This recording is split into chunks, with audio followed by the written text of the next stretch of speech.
dia nak membeli minyak wangi itu tadi, dia bagi duit RM100. Jadi peniaga tu bilang dia bukan tidak terima, cuma dia kata apa ya, dia lebih prefer wang selain daripada ringgit. Maksudnya kita tukar pergi rupiah ataupun rial saja guys.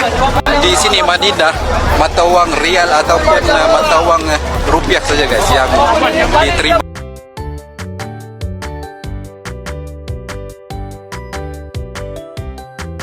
Mundurnya Argentina dari BRICS akibat tekanan dari Barat, telah membuat banyak negara mengincar posisi tersebut.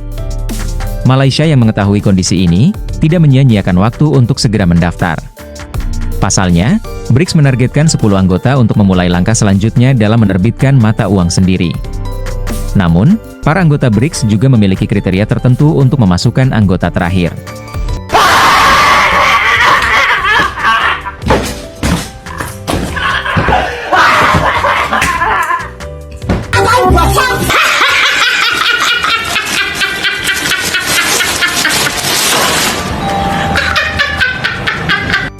Dan ya, tentu saja Indonesia masuk dalam lingkaran utama tersebut. Karena memiliki ekonomi terbesar, serta satu-satunya negara triliun dolar di Asia Tenggara. Hal ini tentu akan memperkuat pengaruh Indonesia di mata dunia. Bukan hanya negaranya, akan tetapi mata uang rupiah juga akan semakin dikenal dan dianggap. Walaupun nilai mata uang rupiah Indonesia lebih kecil nilainya dibanding dengan ringgit Malaysia, nyatanya rupiah di mana-mana masih dianggap dan sangat dihormati. Ini membuktikan fakta bahwa rupiah yang nilainya rendah sangat berharga bagi sistem perdagangan dunia. Saya bagi contoh macam US lah. Kita tahu bahawa US selama bertahun-tahun dan mereka menjadi semakin teruk di dalam mereka punya trade deficit ataupun defisit perdagangan. Defisit perdagangan ni bermaksud diorang beli daripada luar lebih banyak daripada diorang jual lah. Sepatutnya kalau negara tu alami defisit perdagangan, mata wang diorang jatuh. Tapi kenapa US dollar tak jatuh? Ini kerana mata wang US dollar digunakan untuk perdagangan antarabangsa. Dan disebabkan itu, kebanyakan bank-bank pusat dekat seluruh dunia ni, diorang simpan mata wang US dollar sebagai rezerv. Dan itu akan sentiasa mengekalkan nilai dia. Persoalannya, kenapa kita nak gunakan mata wang US dollar walaupun kita berdagang dengan negara lain? Contoh, kita berdagang dengan India. Apa hal pula kita nak gunakan US dollar? Baik kita gunakan mata wang sendiri. Jadi disebabkan itulah mata wang US dollar ni sentiasa strong. Dan bila mereka sentiasa strong, mereka terus boleh buat hutang.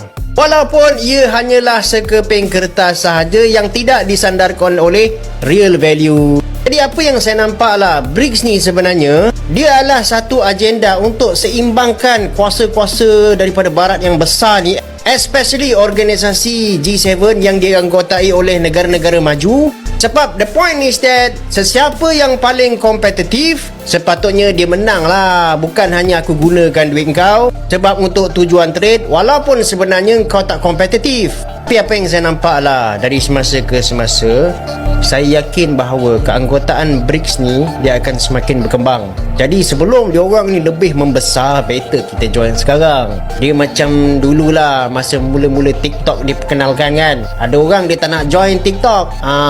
Lepas tu ada orang yang join pada peringkat awal. Yang mula-mula join tu sekarang ni diorang dah jadi influencer lah. Tu lebih baik daripada orang yang baru nak join.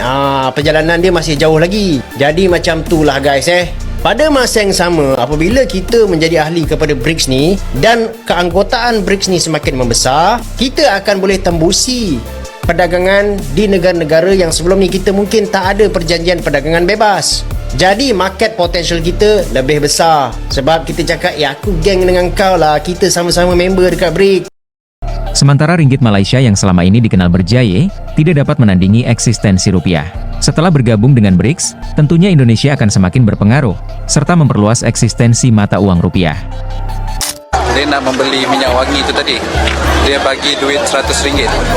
Jadi peniaga tu bilang dia bukan tidak terima, cuma dia kata apa ya, dia lebih prefer wang selain daripada ringgit.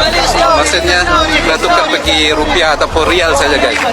Di sini Madinah mata wang rial ataupun mata wang rupiah saja guys yang diterima. Wah, ternyata mata uang rupiah nggak hanya bisa dipakai di Indonesia loh. Terus negara apa saja selain Indonesia? Yang pertama negara Arab Saudi, khususnya di toko-toko souvenir saat umroh dan haji. Bahkan penjualnya bisa bahasa Indonesia loh.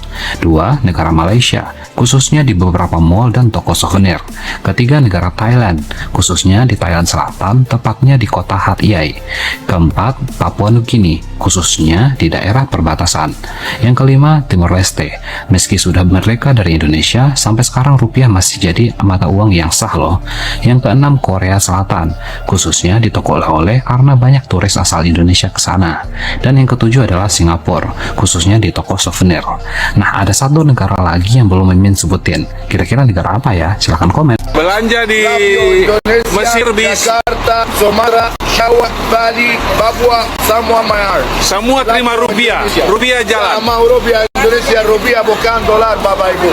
Ayo sekali lagi masih aman. Aman. Kita belanja. Ya, Noel. You 100.000 is all 100.000. Armina Reka. Anda dan Baitullah. Burka. Salam Baitullah. Masya Allah, jamaah semua malum. Jamaah semua cantik. Alhamdulillah. InsyaAllah umrah makbulah semua. Amin.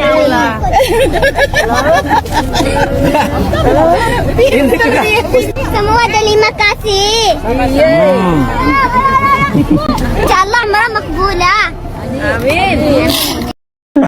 Berani masuk tempat ini, berarti cukup matang untuk kutelan.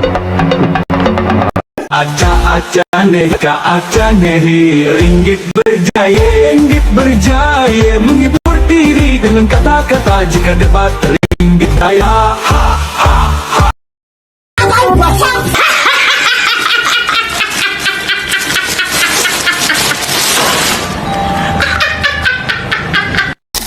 Bagi contoh macam US lah. Kita tahu bahawa US selama bertahun-tahun dan mereka menjadi semakin teruk di dalam mereka punya trade deficit ataupun defisit perdagangan. Defisit perdagangan ni bermaksud diorang beli daripada luar lebih banyak daripada diorang jual lah. Sepatutnya kalau negara tu alami defisit perdagangan, mata wang diorang jatuh. Tapi kenapa US dollar tak jatuh? Ini kerana mata wang US dollar digunakan untuk perdagangan antarabangsa. Dan disebabkan itu, kebanyakan bank-bank pusat dekat seluruh dunia ni, diorang simpan mata wang US dollar sebagai rezerv dan itu akan sentiasa mengekalkan nilai dia. Persoalannya, kenapa kita nak gunakan mata wang US dollar walaupun kita berdagang dengan negara lain? Contoh, kita berdagang dengan India. Apa hal pula kita nak gunakan US dollar? Baik kita gunakan mata wang sendiri. Jadi disebabkan itulah mata wang US dollar ni sentiasa strong, dan bila mereka sentiasa strong, mereka terus boleh buat hutang. Walaupun ia hanyalah sekeping kertas sahaja yang tidak disandarkan oleh real value. Jadi apa yang saya nampak lah, BRICS ni sebenarnya dia adalah satu agenda untuk seimbangkan kuasa-kuasa daripada barat yang besar ni, especially organisasi G7 yang dianggotai oleh negara-negara maju. Sebab the point is that sesiapa yang paling kompetitif sepatutnya dia menang lah. Bukan hanya aku gunakan duit kau sebab untuk tujuan trade walaupun sebenarnya kau tak kompetitif. Tapi apa yang saya nampak lah dari semasa ke semasa, saya yakin bahawa keanggotaan BRICS ni dia akan semakin berkembang. Jadi sebelum diorang ni lebih membesar, better kita join sekarang. Dia macam dululah masa mula-mula TikTok diperkenalkan kan, ada orang dia tak nak join TikTok. Lepas tu ada orang yang join pada peringkat awal. Yang mula-mula join tu sekarang ni diorang dah jadi influencer lah. Tu lebih baik daripada orang yang baru nak join. Perjalanan dia masih jauh lagi. Jadi macam tu lah guys Pada masa yang sama, apabila kita menjadi ahli kepada BRICS ni dan keanggotaan BRICS ni semakin membesar, kita akan boleh tembusi perdagangan di negara-negara yang sebelum ni kita mungkin tak ada perjanjian perdagangan bebas. Jadi market potential kita lebih besar. Sebab kita cakap, aku geng dengan kau lah, kita sama-sama member dekat BRICS.